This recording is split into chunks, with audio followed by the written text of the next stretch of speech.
The charity event at the community center was supposed to be simple. People would gather, donate what they could, share food, listen to music, and spend an evening helping the local shelter. The hall was decorated with soft lights and old banners from previous years. At one corner, an upright piano stood quietly, its wooden body scratched by time and its keys slightly yellow from age. Most people didn't notice it until it was needed, but it always stayed there. Like an old friend waiting for a chance to be remembered. That morning, groups from different places were arriving. Among them was a small group from the shelter, walking slowly and talking softly among themselves. With them was an elderly nun. She was short, fragile-looking, and moved with the kind of calmness that made people feel peaceful just by watching her. She carried nothing but a small bag, and she looked around the hall like she was searching for something familiar. The moment her eyes found the piano, her face changed a little. Others might not have noticed it, but there was something warm in her expression, as if she had just spotted an old memory. She walked toward the piano slowly, her hands lightly brushing the air near the keys even before she reached it. Anyone watching closely would have seen that she wasn't just curious. She looked like someone who had missed something for a very long time. A young volunteer saw her approaching and hurried toward her. He didn't mean to be rude. He just assumed the nun wanted to touch the piano out of curiosity. He stepped in front of her and said in a polite but firm tone, "This piano is for performers, sister. We have musicians coming soon." He smiled as if he had solved the problem gently. The nun paused and looked at him kindly. She didn't argue, didn't insist. She simply nodded and took a step back. She whispered something soft like, "Of course, dear," and moved away. She didn't show any disappointment, but there was a slight sadness in the way she turned her head. Still, she handled it with the grace of someone who had learned to accept many things quietly. Some volunteers nearby watched the scene. One of them whispered, "She probably just wanted to tap a few keys." Another one laughed lightly, not in a cruel way, just with the assumption that an elderly nun wouldn't know what to do with a piano even if she tried. It wasn't meant to hurt her, but it still came from a place of not knowing her story. The nun walked toward a row of chairs and sat down. She folded her hands in her lap, watching everyone move around. People setting up lights, arranging chairs, checking microphones, laying out food trays. There was noise everywhere. But her eyes often drifted back to the piano. It was like she wanted to reach out again, but didn't want to disturb anyone. If anyone had asked her, they would have learned that the piano wasn't just an instrument for her. It was a memory, a companion she had once known deeply. But she didn't tell anyone that because she never felt the need to talk about herself. She was the kind of person who listened more than she spoke. Her past lived quietly inside her, and she never pushed it into the world. A volunteer who had been arranging chairs noticed her watching the piano again. This volunteer was older than the others and had a softer way of observing people. She wondered if the nun had once played. She didn't ask, though. Everyone was too busy preparing for the event. As the day went on, more people arrived. Some performers came early to rehearse, testing their instruments and warming up their voices. A young guitarist tuned his strings. A singer practiced a song loudly on the stage. The atmosphere grew lively. But no one touched the piano just yet. The nun watched all of this with a calm interest. Every now and then, she closed her eyes for a few seconds, as if absorbing the sounds and letting them mix with her memories. Her fingers moved slightly on her lap, like they were remembering something her mind wasn't saying out loud. Later, around noon, one performer arrived, a man who was supposed to play a few classical pieces on the piano. He opened the lid, pressed a few keys, and frowned at the slightly off-tuned sound. But he was used to old instruments. He began practicing, and people nearby clapped lightly at his short warm-up. The nun watched him quietly. She didn't move or speak, but there was a shadow behind her eyes, like she knew what those keys could really sound like in trained hands. The performer stayed for about 20 minutes before leaving for lunch. When he walked away, the piano stayed open, uncovered, exposed like a door left half open. The nun looked at it again. She didn't stand up this time, but her eyes softened, and she whispered something only she could hear. People moved around her, carrying boxes and adjusting decorations. Some of them passed by her but didn't really see her. She didn't mind. She was used to being unnoticed. That was part of her life. She had lived a life of service where she was the one caring, helping, fixing, and comforting others. But today, in this hall, she wasn't here to serve. She was simply another guest. One volunteer approached her to offer water. She thanked him with a smile. He sat next to her for a moment and started talking politely. He asked if she liked music. She answered, "I do. Very much." Her voice was soft, but it carried a kind of honesty that made him look at her more closely. He didn't expect what she said next. "I used to play a little," she added gently. He nodded politely, thinking she meant simple hymns or beginner pieces. He didn't ask more. People rarely imagined that an elderly nun might have once been a musician. He stood up to continue his work, and she stayed seated, watching the piano as if it were calling her. Eventually, rehearsals ended, and the hall became calmer for a while. The sun coming through the windows fell directly on the piano, giving it a warm glow. The nun noticed it, but she didn't move. She knew she wasn't supposed to touch it. A little later, a small issue came up.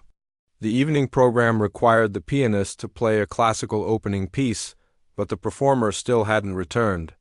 One organizer checked his phone and sighed. "He's stuck in traffic," he said. "He might not make it in time for the opening." Several people looked at the piano nervously. Someone suggested skipping the opening, but others felt that starting with music would set the right tone for the event. The older volunteer, the one who had noticed the nun's earlier glances, looked toward her. She didn't say anything yet, but she wondered if maybe, just maybe, the nun could help. The young volunteer who had earlier stopped the nun from touching the piano felt a bit anxious too. He remembered how she had looked at it. For the first time, he wondered if he might have judged quickly. The nun sat quietly, waiting for whatever the evening would bring. She didn't know that she was already becoming part of a story that would surprise everyone. There was something gentle about the air around her, something patient and calm. She didn't chase after moments. She waited for them.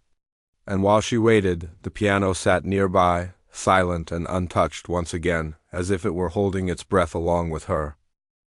The hall began to fill slowly as evening approached.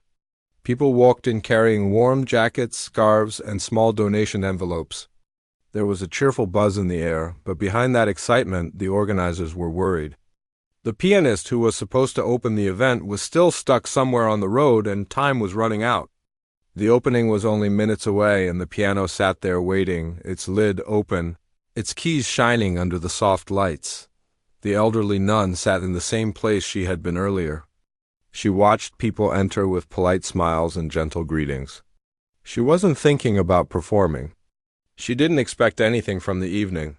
She was just happy to be surrounded by people who were here to help others. But every now and then, her eyes drifted to the piano again. Like someone remembering a familiar voice from long ago, the older volunteer who had been observing her. Earlia finally walked toward the organizer. She spoke quietly, not wanting to draw attention. "Do you think," she whispered, "maybe we could ask the sister to play? Just a simple piece until the main performer arrives?" The organizer looked surprised. He glanced toward the nun, then back at the volunteer. "Do you think she can play?" he asked in a doubtful tone. The volunteer shrugged gently. "I'm not sure, but I have a feeling." The organizer didn't want to trouble the nun, but the event needed something to start on a positive note. So he approached her carefully, standing in front of her with a respectful smile. "Sister," he said softly, "would you be willing to play something for a few minutes? Just until our performer arrives?" The nun blinked as if she wasn't sure she had heard correctly. She looked at the organizer, then at the piano, then back at him. "Are you certain you want me to?" she asked politely. Her voice carried both humility and hesitation. "Yes, if you're comfortable," he said. She nodded slowly. "I can try," she replied as she stood up. Some volunteers nearby noticed and whispered to one another. One of them was the young volunteer who had earlier stopped her from touching the piano. He felt a sudden heaviness in his chest. He wondered if he had misjudged her earlier. He stepped aside quietly, watching her with curious eyes. People around the hall noticed the small movement near the piano. Conversations softened. Some turned to watch as the elderly nun walked toward the instrument. Her steps were steady but gentle, as if she were moving toward something sacred. The closer she got, the calmer her face became. It was like she was returning to a part of herself she had forgotten but never truly lost. She reached the bench and slowly sat down. Her hands rested on her lap for a moment. She took a long breath. The hall quieted naturally, almost as if everyone sensed something unusual was about to happen. She lifted her hands, placed them on the keys, and closed her eyes. For a few seconds, nothing happened. It was completely silent. Then she pressed the first note. The sound was soft but strong. It was not the hesitant touch people had expected from someone her age. It was the touch of someone who knew the instrument deeply. The hall fell completely still. Children who were chatting stopped mid-sentence. Even people standing near the door leaned forward. Her fingers moved to the second note. Then the third, forming a pattern that began to grow into something beautiful. She didn't rush. She didn't try to impress anyone. She simply played with the natural ease of someone speaking in a language they had known since childhood. Within moments, her hands began to glide across the keys. The melody lifted, filling the hall with a warm, rich sound that surprised everyone. It wasn't just music, it felt like a story being told without words. The notes rose and fell like waves, soft at times, powerful at others, each one carrying emotion. People stared in amazement. The young volunteer who had stopped her earlier took a step closer, his mouth slightly open. He whispered to another volunteer, "I had no idea." The other volunteer didn't respond. She was too moved to speak. The nun continued to play, her face calm, her eyes still closed. It was as if she had gone somewhere else, somewhere deep in her memories. In her mind, she wasn't in the hall anymore. She was back in the small music room she once practiced in as a girl, back before she joined the convent, back when she dreamed of becoming a musician. The room had been filled with sunlight, and her teacher had always encouraged her to play with heart, not just skill. She remembered all of it now, and it flowed through her fingertips effortlessly. As she reached the middle of the piece, the music grew stronger. The hall vibrated with warm emotion. Some listeners felt a lump rise in their throat. Others felt tears in their eyes without understanding why. It wasn't sadness, it was the feeling of witnessing something pure and unexpected. When she transitioned to a softer section, the lights above the piano seemed to glow warmer. It felt like time had slowed down. People forgot about their phones, their conversations, their worries. They were simply present. Even the children, usually restless at events like this, stood quietly beside their parents, their eyes wide. One little girl whispered, "She plays like magic," and her mother nodded without looking away from the piano. The nun's hands never trembled. They moved with grace, with confidence, with memories that had slept inside her for years.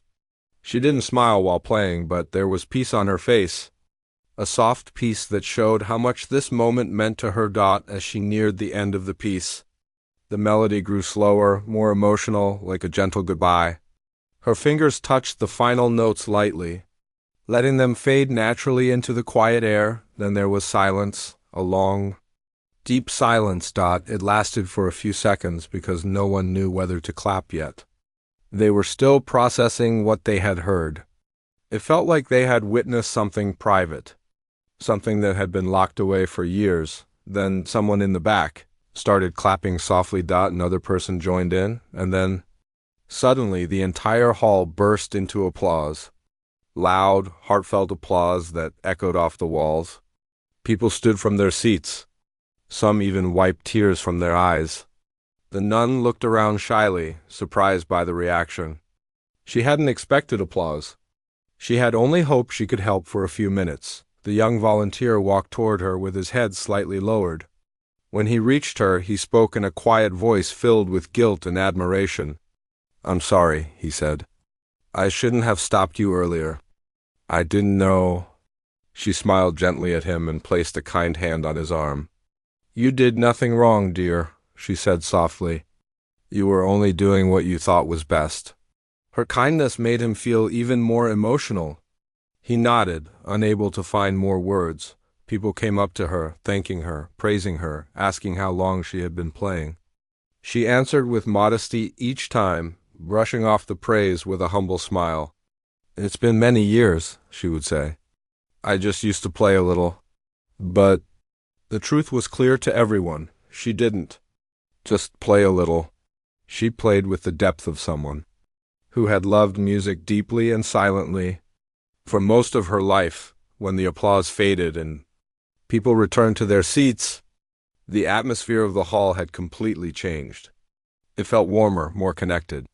The nun had brought something gentle and human into the event, something no one had expected. Later, the pianist, who was originally scheduled, finally arrived, rushing in with apologies. But when he learned what had happened, even he smiled and said, "Maybe it's better this way." Some moments happen only once. The nun returned to her seat quietly, as humble as she had been earlier. But now everyone saw her differently. They looked at her not as an elderly woman who needed help, but as someone who had just shared a piece of her soul with them. And as the event continued, people kept glancing at her with gratitude, knowing they had witnessed something unforgettable, something they would talk about for a long time. Something that felt almost like a small miracle,